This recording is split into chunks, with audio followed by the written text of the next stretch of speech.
మీ business ఏదైనా మీ ఊర్లో promotion చేయాలంటే అది సుమన్ టీవీతోనే సాధ్యం. ఇప్పుడే సంప్రదించండి. గ్రామంలో వేంచేసి ఉన్నటువంటి నోకాంబిక అమ్మాత యొక్క జాతర ఉత్సవాలు నడుస్తూ ఉన్నాయి.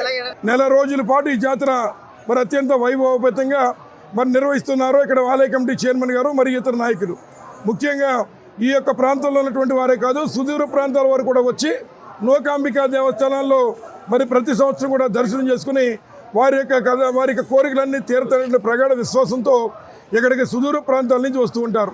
అలాగే ఈ దేవస్థానం ఎటువంటి అభివృద్ధి నోచుకోలేని పరిస్థితిలో ఉంటే వైఎస్ఆర్ కాంగ్రెస్ పార్టీ నాయకత్వంలో, జగన్మోహన్ రెడ్డి గారి నాయకత్వంలో 1,60,00,000 రూపాయలు గ్రామస్తులకు సహకారం తీసుకుని, అలాగే సీజీఎఫ్ నిధులు తీసుకుని 1,60,00,000 రూపాయలతో ప్రాకార మండపాన్ని నిర్మాణం చేస్తూ ఉన్నాం. అలాగే ప్రాకార మండపం నిర్మాణం రాబోయేటువంటి సంవత్సరంలో పూర్తవుతుంది. అలాగే ఈ యొక్క దేవస్థానం రాబోయేటువంటి కాలంలో ఇతర నిధులు కూడా మేము వెచ్చించి ఈ దేవస్థానానికి అదనపు హంగులు మరి అద్దేటువంటి కార్యక్రమం చేస్తామని ఈ సందర్భంగా తెలియజేస్తూ ఉన్నాం. ఈ రాష్ట్రంలో జగన్మోహన్ రెడ్డి గారు ముఖ్యంగా మరి సంక్షేమ ఫలాలే కాదు, అభివృద్ధి ఫలాలు, అదేవిధంగా దేవస్థానాల అభివృద్ధి, క్రిస్టియన్ చర్చిలు కానీ లేదా మైనార్టీకి సంబంధించినటువంటి కానీ అందరినీ కూడా సమానమైన స్థానం ఇచ్చి మరి నిధులు వెచ్చిస్తూ ఉన్నారు.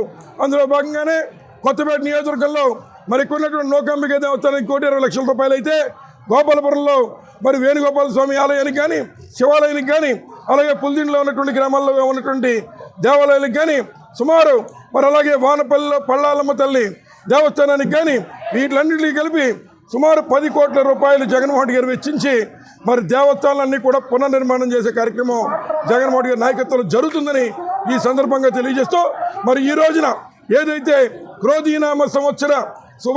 క్రోధీనామ ఉగాది శుభాకాంక్షలు కొత్తపేట నియోజక ప్రజలకి, ఆంధ్ర రాష్ట్ర ప్రజానీకానికి, మరి ముఖ్యంగా వాస్తవంగా ప్రచురిస్తున్నటువంటి సుమన్ టీవీ ప్రేక్షకులందరికీ కూడా శుభాకాంక్షలు తెలియజేస్తూ సెలవు తీసుకుంటాం.